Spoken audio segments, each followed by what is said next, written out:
I want to welcome you back to Veterans for Peace Forum, which we hold every fourth Saturday of the month. And we have a great program coming up here, but before I introduce our guests, I wanted to just bring up a couple of things that has happened. It's been a busy, busy month. We had Memorial Day at the end of May, and at that time, we also had people that were in Washington, D.C. For Memorial Day, and Jim, who's here today, will be talking about that a little bit because he was there. At the same time, we were up at the Oregon Vietnam Memorial, and then we held a sort of open mic forum at the World Forestry Center after the event of reading the names and some speakers they had up at the Vietnam Memorial. We also had a banner up, which we were forced to take down, and I think it's important to say that I don't understand why it was offensive. The banner said, honor our veterans and honor those that have fallen, and stop glorifying war. It was a peaceful message. We don't want to see more people and more memorials in the future. So that was one of the issues we had, but people were generally fairly nice, and there were some apologies that came afterwards, and we may be able to work with the people next year. I want to see that happens in the future. Also, I just wanted to mention for people, veterans that either with Veterans for Peace or not with Veterans for Peace, if you're interested, we have our 31st National VFP Convention, which is going to be down in Berkeley, California. It's going to be August 11th to August 15th, and you can go to veteransforpeace.org, and on the tab to the right, click on the convention where you can register and find out more about that. I also wanted to do sort of a shout out for my beautiful wife, Arlene, who just had, we just had our 45th anniversary on June 16th, and we also, her birthday is coming up on Monday, and I just wanted to wish her a happy birthday, and she's out with my daughter right now, being primped and, having her nails done, her toes done, and all that kind of stuff. My daughter's taking her out, and we always have a great time with my granddaughter. So I just wanted to mention that. Now, if we can put up a picture, I hope that is going to be up there. It's going to be the Golden Rule. If not, as soon as that comes up, I just want to talk about here during the last, during June 8th, we had the Golden Rule. So there it is, the sailboat come into Portland for Fleet Week and sailed up and down, took some passengers on. We had an event at the First Unitarian Church.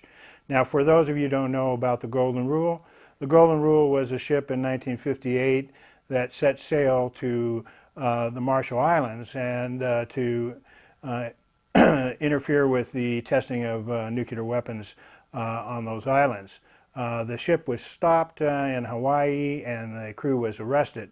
But another ship, the Phoenix Hiroshima, went on with with the mission and sailed into the Marshall Islands and then was escorted out.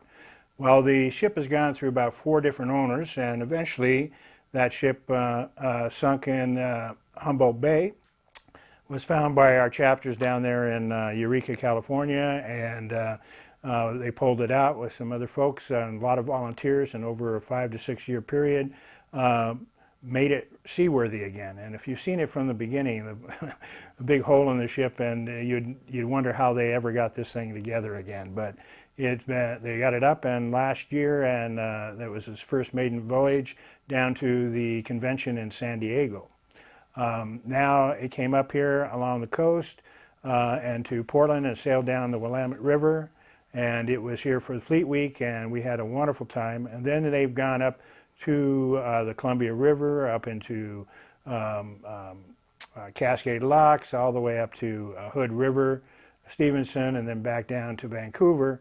And they are now up again, and they went up against the coast up to Seattle and are up in that area now. If you want to follow it, find out what's going on, you can again go to Veterans for Peace or just Google the Golden Rule, and you will find where they're at. Another thing in the news I think that's important to mention is you've seen that Mario Cuomo, not Mario, but his son, the governor Cuomo, had just made BDS his enemy. And for BDS, his boycotts, divestment. I'm wearing this shirt, Veterans for Peace, is as a supporter of BDS, as many people here in Portland. I've been involved with Jewish Voice for Peace and other organizations, all supporting the idea that we would like to see that Israel end its apartheid system and that it work with Palestinians. And we all know what happened just a few years ago with the attacks on Gaza. So BDS has now become an effective tool in trying to make Israel find a method or path to peace, and let's stop being an occupier and an oppressor. So many places, states and even nations are trying to outlaw your right, your First Amendment, to speak out and be against, be for peace. And that is the issue. So you should check into that. You can go online and find out more about that. But BDS is a strong component of Veterans for Peace. And I should say that the convention is it's called Peace at Home and Peace Abroad, a just and sustainable future for the world's children. And what we're talking about here is, war abroad, of course, and but also at home we have the police violence on the streets, the militarization of the police, and VFP has taken a strong position against that, supporters of Black Lives Matter and any organization that is fighting for its human rights. So I wanted to bring those issues up. We also have, as you know, this terrible event that happened in Florida, this massacre of some 50-some people. But we want people to, we've taken another strong position against homophobia and Islamophobia. And there's a campaign out there by Veterans for Peace called the Veterans Challenge to Islamophobia. And again, that's another one. You can go to our website and you can click on that and find out what's going on around the country. Take a stand. It's an important thing. And who I have here today are two veterans. We have Brian Willson, who was commissioned Second Lieutenant of the United States Air Force and served in 1969 in Vietnam. Brian is also a part of a documentary which is going to be out called Paying the Price for Peace, basically the topic of this show. And then we have James Toler, who's a 29-year U.S. veteran, singer, songwriter, photographer, and who I met down in San Diego at the convention and heard him play, and he's doing a lot of songs and work for peace. And like I said, he was at the Vietnam Memorial in Washington, D.C. So I just wanted to introduce them there that way, and to mention, as we get to go here, let me take a drink here. All of us being veterans and have paid a price for war. But not only veterans have paid a price for war, but the victims of our aggression have paid a price for war. Every family member who's been a soldier, who has a soldier in their family, has paid a price for war. And in fact, all of you have paid a price for war in your taxes, in the people that you deal with around you. We have 22 suicides a day from veterans presently, and that may even go up as time goes on. We want to see an end to this, and there are not enough people paying a price for peace. And Brian, I want to talk to you about that. You paid an incredible price for peace, and we'll show a little video about halfway through here talking about the film. But you were a part of this. You're also the author of Blood on the Tracks, which is your memoir. Can you tell us a little bit about your history, where you came from? And well, I have to do a very condensed version. Sure, please. I grew up in a small farming community in upstate New York, and my family's very conservative, as were virtually all the people I knew in that town. Republicans, hated blacks, Jews, Catholics, very parochial perspective. but I was a jock, so it didn't impact me that much. Then I went on to college and graduate school. Was drafted out of a law school and went in the military and the Air Force instead of the Army. I didn't really want to be a soldier. I was trying to get out of it as easily as I can. And what happened after 2 years in the Air Force, I was for some reason selected to be in this, what they were claiming at the time was a Ranger unit trained at Fort Campbell, Kentucky. I was not motivated to be a Ranger. Seems like you should be motivated if you're a Ranger. But I didn't do the bayonet drill, and I didn't know I wasn't going to do the bayonet drill, but that was a sign there was something else percolating in me. But I wound up going to Vietnam and then witnessing the aftermath of 5 bombing missions in the Mekong Delta, where all the targets were inhabited, undefended villages, and virtually everybody was killed in bombings and napalmed, and it just completely blew me away. I was shocked and just devastated to realize that this was intentional policy to create body counts. So ever since then, I have been on a different path.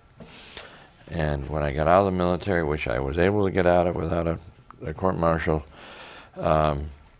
finished law school, became a lawyer, but didn't really practice. But I worked a lot on prisoner rights and issues in the criminal injustice system, and then got myself involved in Reagan's policies in Central America, Nicaragua, Salvador, Guatemala, Honduras in the 80s, and spent a lot of time in Nicaragua and El Salvador witnessing the carnage that Reagan was funding, and saw a lot of people dead. Again, I was like, wow. So I wound up joining 3 other veterans on a water-only fast on the Capitol steps in 1986. We went 47 days without food. And one of our members was near death when we decided to end the fast. And then a year later, I went along with other people to the Concord Naval Weapons Station in California to block the movement of munitions that were going to El Salvador and Nicaragua, since Congress wasn't defunding it. And that's where I actually lost my legs in that protest action, almost lost my life. Well, let's start. What was the protest action? Well, it was called Nuremberg Actions, and we had been there all summer in '87, obstructing the movement of weapons on trucks and trains. There were quite a few people arrested. I was just an observer and a jail support person at the time. But after witnessing that for 2.5 months, I decided on the anniversary of the fast of the year before, I and 2 other veterans, we would take our position on the tracks and not move. And there was a protocol. The speed limit was 5 miles an hour. The protocol was to have people arrested when they were on the tracks. And the penalty was $5,000 fine, a year in prison. So we figured, okay, we're going to do our year in prison. And what happened was the train didn't stop. In fact, we learned they were ordered not to stop. They were speeding 17 miles an hour at the point of impact, 3 times the speed limit. And the Navy report that was subsequently prepared said that the train crew could see us for 650 feet and never tried to brake. But they were under orders not to stop, which we found out. And then we also discovered that 2 of the 3 of us were on the FBI's domestic terrorist list as a result of the fast of the year before, when the FBI began investigating us as terrorists. Don't tell me why. I mean, they never explained what our violence was. But that contributed to the attitude of the Navy base that day, because one of the other vets and I had been part of that fast the year before. So I was in the hospital 29 days. I had 19 broken bones, and plus a fractured skull, and everything was broken practically. All my ribs were cracked, and for some reason I survived. And there were 45 people there witnessing it, 12 of whom were Vietnam vets who were part of our action. And I just kind of have resumed my activities after I was able to walk again. And now this film's coming out. It's actually going to be premiered in Portland on July 3rd at Clinton Street Theater, 7 o'clock at night. Paying the Price for Peace, the story of S. Brian Willson. A lot of other peace activists in the film. It's been a long journey from a small agricultural community in upstate New York to being on the track of being an activist, and then becoming infamous because I got run over by the train, which opened up avenues all over the world to be traveling to people who all pay the price for standing up to power, just like I had. And they embraced me because they knew there was a Yankee that had paid the price they pay all the time. That's right. And so there's this solidarity of the people who are legless and armless, and because they stood up to power. And it's a very interesting journey. You know, I couldn't have possibly understood it in advance. It's been a meaningful life. It's just not the one I thought I was going to have. Well, you also talk,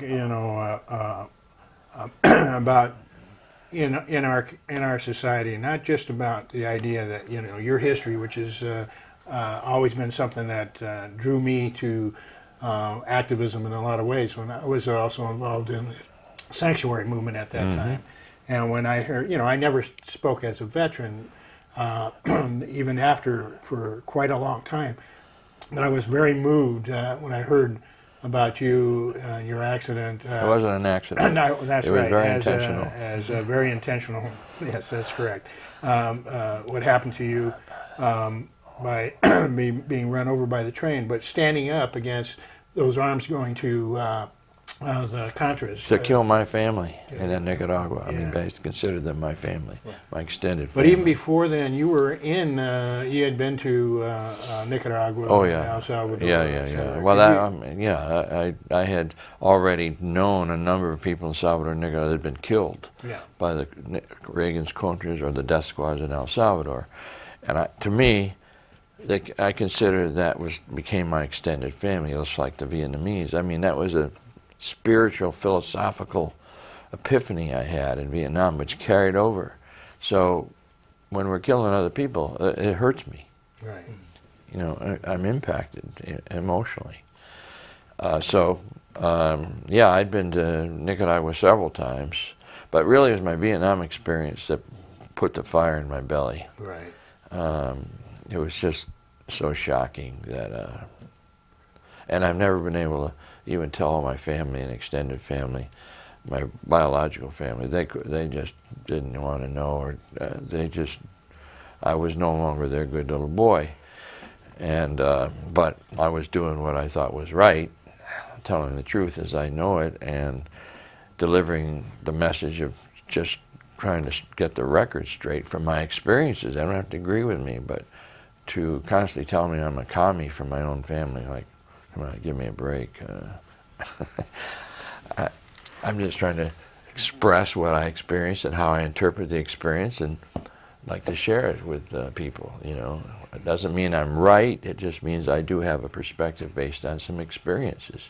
That's right. And those experiences are authentic. And there's what did you learn from the sort of revolutions, the people that were fighting against the oppressions down in against us in Vietnam, and against the U.S.-supported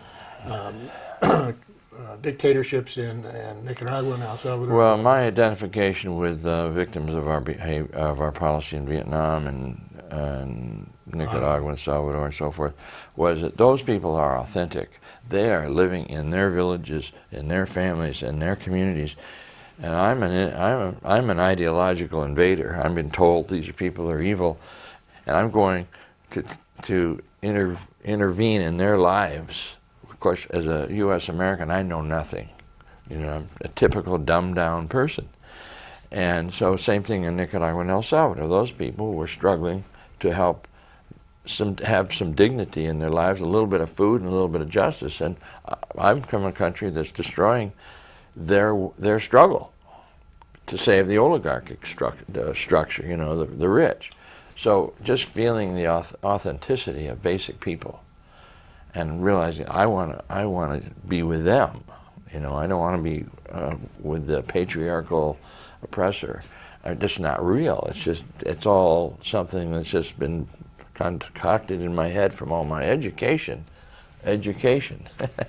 my conditioning. So what I really learned was the humility of people in the struggle and how much they celebrate when the struggle. When I'd meet with the guerrillas in El Salvador at night, we would dance and have music. They knew that they were achieving their dignity through struggle. They were no longer going to just kiss ass of the landowners and be slaves and die at the age of 35, which was our average age. To me, that's empowering, it's inspiring, it's motivational. It's like, wow. And I don't find that in this culture very much, you know, that kind of motivation and understanding of how structural power devastates poor people, or creates poor people and then devastates them psychologically. So it was very empowering to be with these people, and I was just giving back what I've learned from them. You know, that's my spirit is from the Vietnamese, from the Nicaraguans, from the Salvadorans. I feel like you know, it made me a world citizen. I think too. I mean, I want to again bring up your book, Blood on the Tracks. If you can bring that up and show that, it would be great. I don't know. See, there you go. Blood on the Tracks. This is the life and times of S. Brian Willson, not to be confused with Brian Wilson the Beach Boys. Yeah. And there's an introduction by Daniel Ellsberg, also a person who paid the price for peace. And I think he's also in your video too. Right. He's in the documentary. One of the things that I see is that this struggle is always a continuing struggle. One of the things there, I mean, right now you see what's going on to the teachers in Mexico. The government shooting down people. We had, of course, what was it, 23 or 33 students that went missing before. 43, I think. 43. Ayotzinapa. Yeah. Yeah. And you've also been to Chiapas. And Many times, 5 times, yeah. Can you tell us a little bit about that? Well, I'm just really inspired by the Zapatista revolution. It's the Mayans that call themselves Zapatistas after Zapata from the Mexican Revolution. They are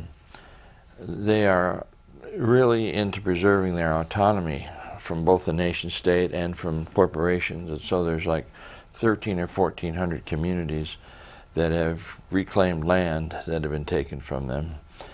And they're all developing their own education and healthcare systems. They want nothing to do with the nation state, and it's kind of a decentralized model that really intrigues me. And also every night when I've been in those villages, they played music, dance, and drums. They're celebrating the fact that they have reclaimed their dignity, and no matter what happens, they're willing to die to live a dignified life. And the government, which is the Mexican military, which is largely funded by the U.S., is constantly harassing them, and they have paramilitary units that are also not accountable at all. And nonetheless, these people persist. And I've been there 5 different times. And I consider it a model for an alternative way to deal with power. They don't want power. They want to be autonomous from centralized power. And when I was there, they don't have any electricity or cars. And all these communities communicate with each other through runners or horses. Some of the communities had horses, so there would be a horseback rider. The mission was to go and tell other communities what this community had decided on, and it's an incredible process. So I consider and they're a little bit like the Basque in Spain. that resisted, that were kind of anarchists in the Spain, and they were all destroyed. Franco. Yeah, they were destroyed by Franco in the Spanish Civil War. But every time I'd go to Chiapas, there were always Basque people there in solidarity with the Zapatistas, and you know, just being a gringo from the United States, which is so dead compared to these vital movements. I was always just really thrilled to just have a little taste of it, just to be exposed to that energy, which is very just powerful and validating as human beings, not to be at the mercy of corporations and the government. And they just reclaimed their power, and they pay a price for it. They pay a price for it. That's But right. they know they're not going back to being a slave. Well, let's show that video. If you've got the video up, let's show a little bit of trailer of Paying the Price for Peace. And again, that's going to be shown again at, the inaugural opening here on July 3rd at 7 p.m. at the Clinton Street Theater here in Portland. The filmmaker will be here, the associate producer from Hollywood will be here, I'll be here, of course. And it's an hour and 50 minutes, so it's 110 minutes long. What's the name of the producer? Bo Bedart, and Bo Frank Bedart. Durrell is the associate producer. He's the publisher of Addicted to War comic book. Oh, yeah. You've seen that? Yeah, I remember Yeah. that. And we get that video up. There it is. Let's see. We'll start up. Or a nonviolent revolutionary, you have to be willing to risk life, limb, and prison. You have to be willing to risk the consequences, because then you're free. There are times when we are literally beaten to the ground and lose all kinds of things. But we have the capacity, innate in us as human beings, to rise again.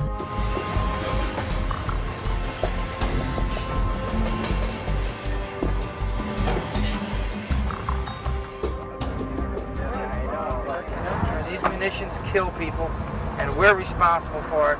We're responsible for stopping it. Speak our hearts with our bodies on our legs between these rails on that road.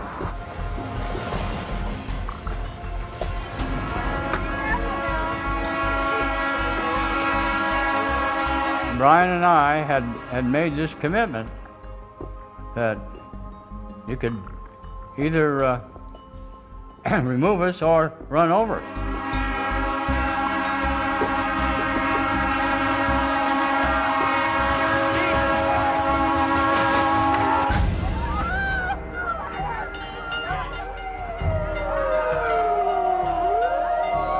Willson is in John Muir Hospital in Walnut Creek. He lost both of his legs last week when he tried to block a munitions train at the Concord Naval Weapons Station. Today he said he'll be back. To throw a train at human bodies that were sitting on a track is insane. And yet the order wasn't questioned by anyone.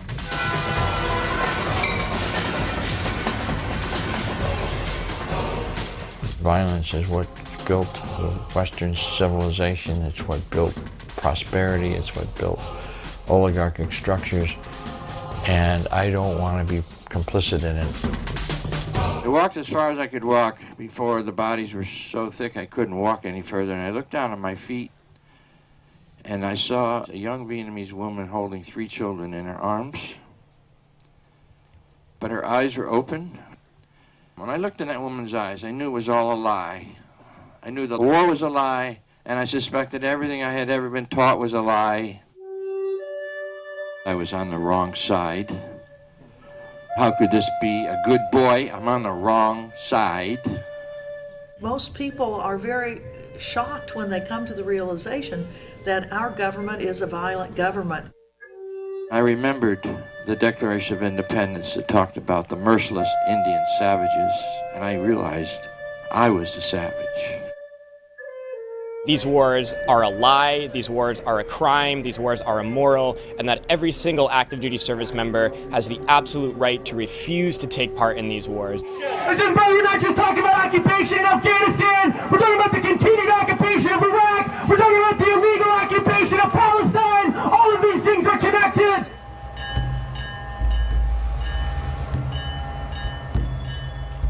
I do believe in nonviolence. Some people will describe people like myself as a peace warrior. You are trying to break the model of violence in response to violence. When I got struck by the train, it was bringing home to me personally and viscerally what happens to people all over the world when they stand up to power. This was no aberration, what happened to me. It's what happens constantly, and it just happened to me personally. That's why when I traveled after that, and I would go to different countries and meet with people who were in struggles, they would so dearly embrace me because they knew I was a Yankee that paid the price that they pay all the time for standing up to power. We're all one. We're all connected, and how could I be possibly participating in killing other people I did not know just because I was ordered to do it? So I learned how to be disobedient. The most important thing as we recover our humanity is to adopt nonviolence as a philosophy, not just as a way of expressing our opposition in the public spheres, but in our personal way of life. You do unto others as you want them to do unto you. It's basically called justice. Whatever the Marine Corps can do to me for refusing, I could never live with myself if I actually followed orders. Bradley Manning, who's in jail for over 2 years, did the world a great service by exposing the truth of war. Come on, fire! We as veterans have to talk about things. The hardest stories to tell are the ones that we need to hear, and those are the ones that the American public needs to hear.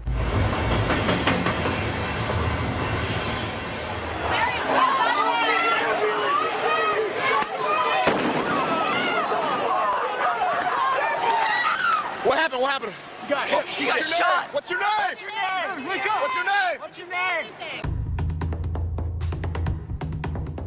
The case of Scott Olson, the two-tour Iraq vet who joined the Occupy movement in Oakland and was severely injured by a police projectile, is not a new phenomenon. We had soldiers throughout history who have had metamorphoses through their military experiences, their war experiences, and come back to civilian society and said it was wrong.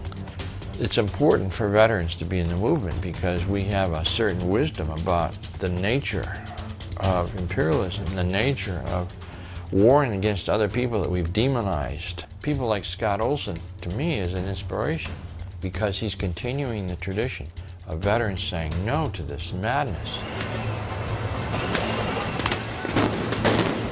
That action inspired me to have that kind of courage and capacity to say no to this madness.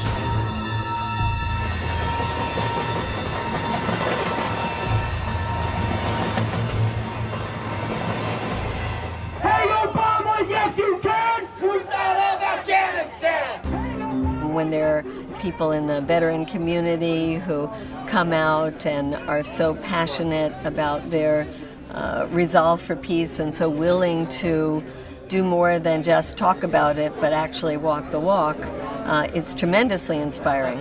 Occupation is a crime! The vast majority of us are mute. It's too much trouble to dissent. If dissent is unpatriotic, then why are we sending all these people to die for these freedoms that we have?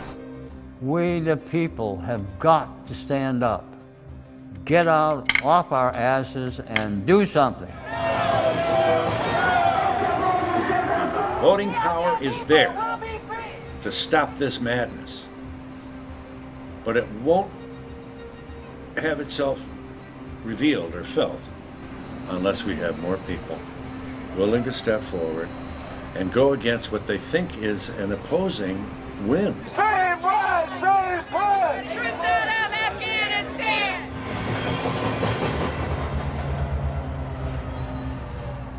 We have to continue to push back, and not let the government run our lives.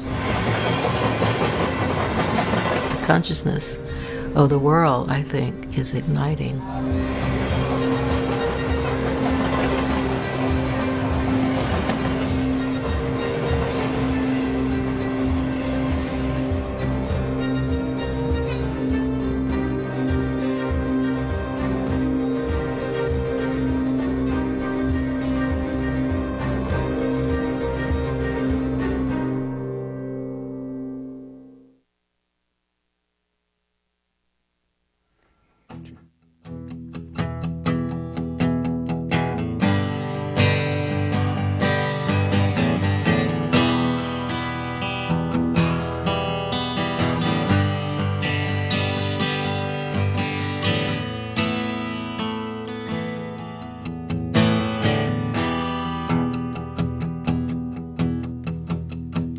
Money, greed, and possessions, ambitions of man. You can exploit resources, you can devastate the land. There's people do without while others waste a day. When I was a young boy, my father, he said to me, boy, you could be anything, anything you wanna be. Oh, just don't let your days pass you by. And he said, do what you wanna do, and say what you wanna say. Change if you want to, live for another day. It's your world, what you gonna do? Yeah, what you gonna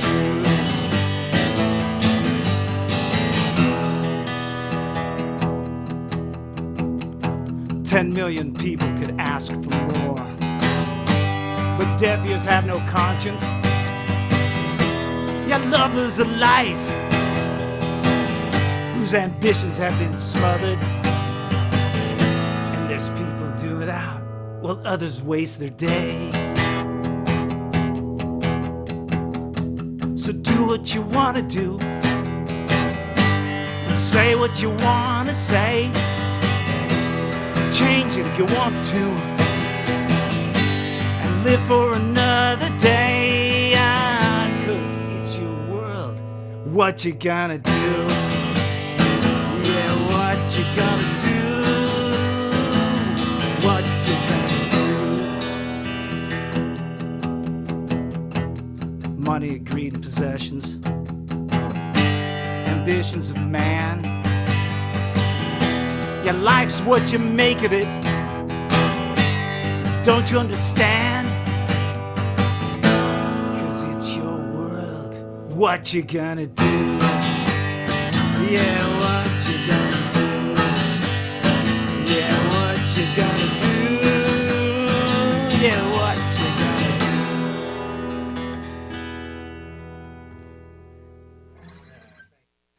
You're welcome.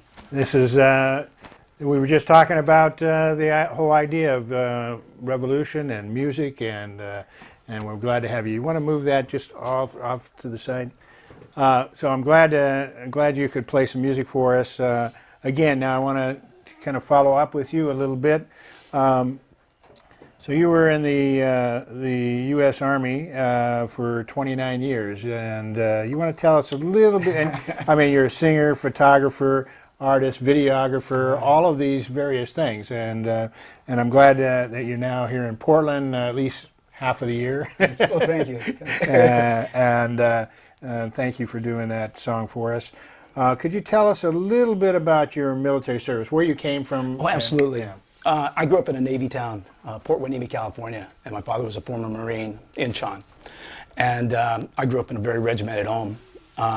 We built custom boats for a living, and then when my parents split up and my father and mother moved to the Philippines when I was 17, I was on the streets in California finishing my last year, selling anything I had to sell to try to stay alive. So the Army was sort of the only way out for me at the time. In 1979, 1980, we had a recession going on, and I had a little baby. And so I joined the Army trying to make myself a better person. So I went to be a paramedic. Went into Special Forces paramedic school and argued with some people, and they kicked me out of that. So I continued as a medic and worked, and then I went off to do some rigging work, become a rigger. Went back because I always loved paramedics. Went and got my EMT2, volunteering all the time, and then I was just going to get out. And at the time, my wife had a second child, and I was trying to figure out what to do. There was no war going on, and I ended up going to flight school and becoming a medevac pilot. And I worked real hard at trying to be a medevac pilot while I was in there, and I got away from the gunships and all that. I became a medevac pilot, and then Somalia hit right after, and I was one of the guys that they called up. So I was there in Somalia flying medical helicopters. Always thought I was doing something noble, so the cause was always there. I'm not, intentionally kicking in the door, but I saw quite a bit during those times. After that, I went off and flew airplanes for the Army, some VIP and stuff like that, and ended up thinking, once again, I'm doing the right thing because I'm taking diplomats to make peace in different countries. I flew Europe for quite a few years. I was in OEF and OIF flying out of Kuwait for a while, and spent about 2 tours in Afghanistan with military, but I was flying business jets. So it was sort of a clinical life that I had. I was away from a lot of that, but I saw it every day. We would stand on the streets when the bodies went by, and when I lost one of my good friends in action there, I was actually supposed to have lunch with him that day.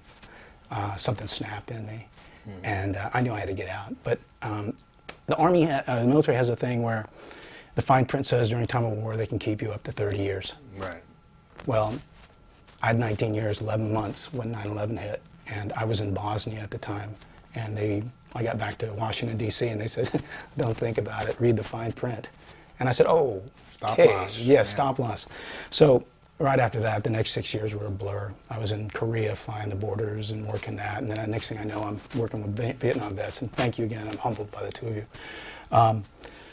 I found myself going through my 3rd divorce, or whatever I had, clinging through that, getting out of the Army. And then I told myself, they're not going to keep me for 30 years. I don't need that little pin. 29 years, 8 months, I got out. And I walked out. But I had, numerous surgeries. I've had lower back surgeries twice, and they're about to do some other stuff to me from a helicopter crash I was in. But relatively healthy, relatively sane when I came out, but I didn't understand coming out of 29 years of institutionalization, of being in this idealistic mindset of saying that I'm doing the right thing even though I'm not, and trying to seeing what I saw. So while I was in the war zones, I had to do anything to keep my sanity. And what I did was, I had a helicopter, I could bring a guitar with me. So I brought a guitar, and we played at all the camps.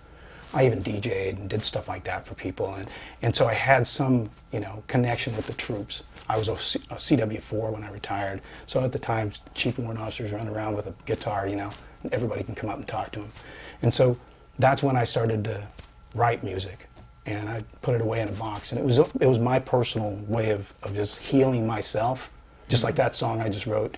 That was because my sister was an activist, and she was doing the street work for Tom Hayden at the time, and working for Sane Freeze. And I was in the military, and I wrote a song for her. Great. And so that was for my sister. So every little bit I did, and I kept it to myself. But it wasn't until I finally got out that I went into that deep depression. And the government did nothing but give me drugs. That's what they do. Pain drugs, psych drugs, anything to keep me going, right? And all of a sudden I found myself numb and losing about 1.5 years of my life. And those 22 vets that lose their life daily, I felt that. I came out of a war zone. I have children that don't talk to me. I have people that, isolated themselves from me because they don't, they don't understand me, or they even care to take the time.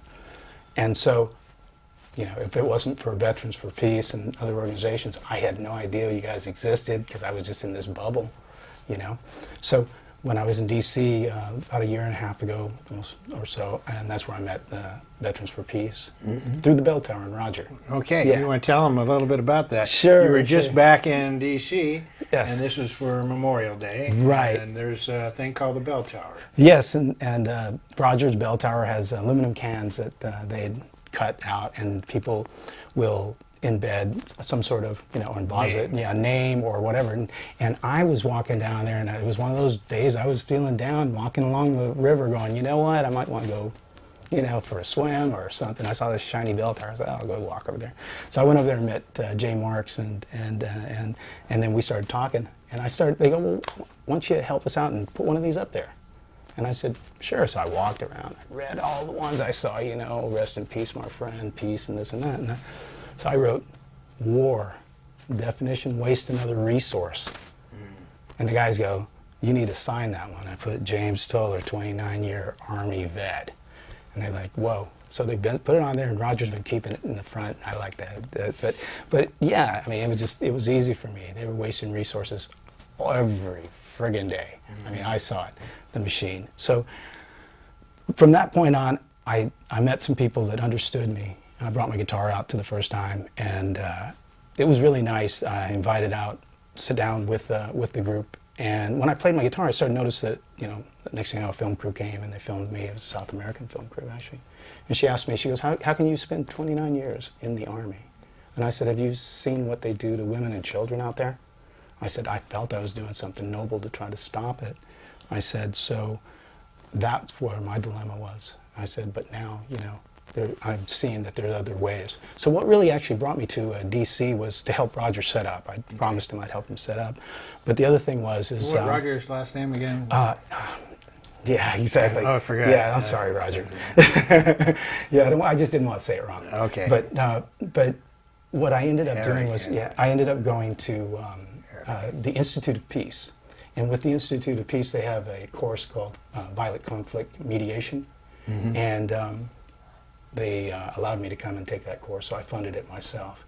Just because I just came back from the Philippines, and I'd been doing some work over there, and I started noticing that there's going to be a need for some people that can actually stand up and talk with some of these people. And and after talking to some of my colleagues or friends, yes, it's the system I'm going to learn how to make peace, but the reality is if we don't talk to them, we can't talk peace, and that's what my mindset was. So I sat in there with State Department people and UN people and the rest of us. And I even brought a friend of mine who was a colonel, dentist. So he came in, and we both took the course. And then I spent time helping Roger set up. I spent a couple nights there too. You might want to show some of the pictures that we have here of the bell tower, give people a little bit of idea what this is about. Roger Eric, isn't that something like that? I'm sorry, I can't remember. But Roger, which is first time I saw this was in Asheville when we had North Carolina, that we had a convention there, and he put it up. And actually, I signed one of those little tin cans, which to me are like dog tags in a sense. Exactly. Put up there for my son that I lost when he was 3 years old, related to Agent Orange issues. Here you are with Roger. Oh yeah. Yeah. This is he lugs this all around and brings this up here every year. Can you tell us a little bit about the process here? Yeah, right now Roger and I, he just showed up with the trailer behind his van, and he just came from North Carolina with it, and so we were just starting to unload. So you can see the size of just the basic structure, and it's and then we unloaded it by hand right there next to the Lincoln Memorial, and that's the erected bell tower. So as it stands inside, there's a bell inside, and they toll the bell every hour for the dead. And they invited me again to play music, but I felt it was, I didn't want to take away from the bell towers, power of it. It was too powerful for me. If I'm going to play there, I'll play there with my friends. So, but yes, that's it in pieces as we were they're bringing it. He's got his little area set up, and let's see. Yeah, that was it. Yeah, the sun was that. We just got it up that day, and that was it. And the sun setting on it, and I said, Roger, stand next to it. He has his little tent, and he stands guard on it. and that's where we stayed a couple nights. And we got another photo here. Now this, just to remind people, this is the film Paying the Price for Peace, and again, that's going to be, I just want to remind people that's going to be, the film is going to be shown, the inaugural showing here in Portland, Sunday night, July 3rd, 7 p.m. Pardon me? A week from Sunday. Yeah. A week from Sunday, yeah. At the Clinton Street Theater, which is on 2522 Southeast Clinton Street.